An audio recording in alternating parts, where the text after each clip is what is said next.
গরিবের ছেলে আর ধনীর মেয়ে প্রেম করে বিয়ে করেছে। এর জন্য মেয়ের বাবা ছেলের বিরুদ্ধে জোরপূর্বক ধর্ষণের মামলা করলো। এদিকে ছেলের পক্ষ উকিল ধরলো। উকিল সেই ছেলেকে বলল, কোর্টে বিচারক তোমাকে যতই প্রশ্ন করুক কোনো উত্তর দিবা না, চুপ করে থাকবা, বাকিটা আমি দেখব।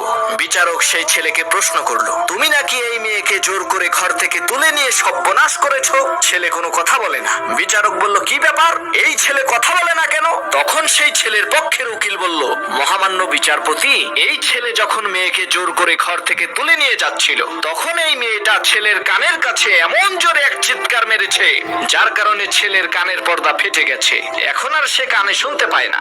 এই কথা বলার সাথে সাথে মেয়ে দাঁড়িয়ে বলল, মাননীয় বিচারপতি, এই উকিল সাহেব মিথ্যা কথা বলছে, আমি কোনো চিৎকার দেইনি। বিচারক বলল, তুমি যেহেতু কোনো চিৎকার দাওনি তার মানে হচ্ছে তুমি ইচ্ছা করে এই ছেলের সাথে গিয়েছো। বিনা কথায় ছেলেটা মামলা জিতে গেল। তুমি যদি সৎ পথে থাকো, আল্লাহ রাব্বুল আলামিন তোমাকে এইভাবেই জিতিয়ে দেবেন।